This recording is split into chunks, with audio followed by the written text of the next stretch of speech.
Hi friends, Melissa from the Happier Homemaker here, and as you can see, we're once again in the backyard, and that's because we're going to talk about making our own hummingbird food.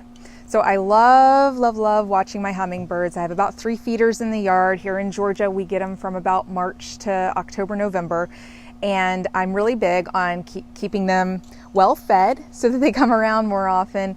So it's super easy to make your own hummingbird food. You don't have to buy it in the store, and it's very inexpensive as well.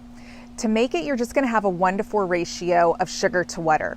So I usually make it in 2-cup batches. So I'll put 2 cups of water and 1/2 cup of sugar in a small saucepan. I heat it till it's boiling, turn the stove off, and let it cool down. A couple questions I get about this a lot. Can you use tap water? Yes, totally fine to use tap water. We're boiling it. We're making sure it's safe for our hummingbirds. As far as sugar, only use refined table sugar. We're not going to use honey or corn syrup or any unprocessed sugars. We want that refined table sugar so that we know it's clean. If you make a bigger batch, you can keep it in a sealed container in the refrigerator for up to 2 weeks. And I get asked all the time if you have to make it red.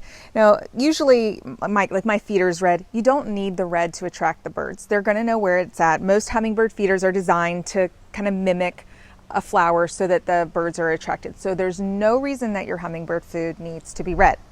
So again, just 2 cups of water to 1/2 cup of sugar, bring it to a boil, turn it off, let it cool, and fill up your feeders.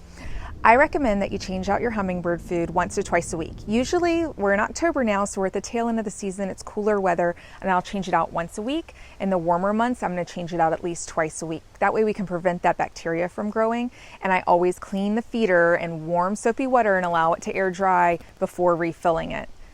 I hope you like this tip, and I hope you have lots of hummingbirds in your yard with your homemade hummingbird food. Until next time.